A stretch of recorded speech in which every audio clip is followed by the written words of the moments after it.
Gases are the coolest because you can compress them. You can't compress a solid or a liquid. Gases are the coolest because they will expand to occupy the entire volume of their container. Solids don't do that. Neither do liquid molecules. Come on, expand, you lazy, no good liquid molecules!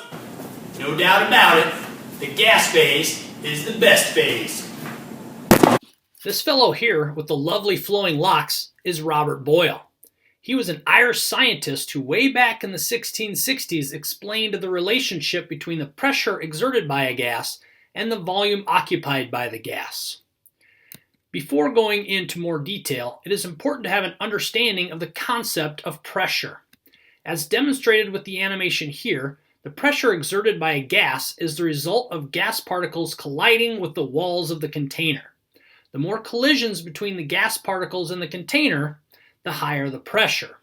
Boyle made use of a J-shaped glass tube. One end of the tube was sealed off and mercury was poured into the open end. This resulted in a volume of trapped air in the closed end of the tube. Boyle found that if he added more mercury to the tube, which increased the pressure exerted on the trapped air, the volume of the trapped air would decrease. Of course, removing mercury had the opposite effect. Since less pressure was exerted on the trapped air, the volume of trapped air increased. So, when the pressure exerted by a gas increases, the volume of the gas decreases, and vice versa. Therefore, there is an inverse mathematical relationship between pressure and volume.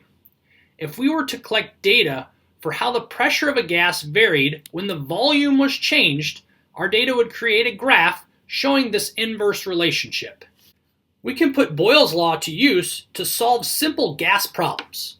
For Boyle's law to hold true, the amount of gas and the temperature of the gas must remain constant. If that is the case, then the equation P1 times V1 equals P2 times V2 can be used to compare a gas sample at different pressures and volumes. For example, a sample of gas with an initial pressure of 2.2 atmospheres occupies a volume of 5.1 liters. Calculate the final pressure of the gas if the volume is increased to 12.7 liters. Let's organize the data. The initial pressure, P1, is 2.2 atmospheres. The initial volume, V1, equals 5.1 liters. We are supposed to calculate the final pressure, P2. V2, the final volume, is 12.7 liters. We can plug these three values into the equation and solve for P2. P2 equals 2.2 atmospheres times 5.1 liters divided by 12.7 liters. This means the final pressure is 0.88 atmospheres. Does this answer make sense? Think about it. The volume increases from 5.1 liters to 12.7 liters. Because of this, the pressure should decrease, since an inverse relationship exists between pressure and volume.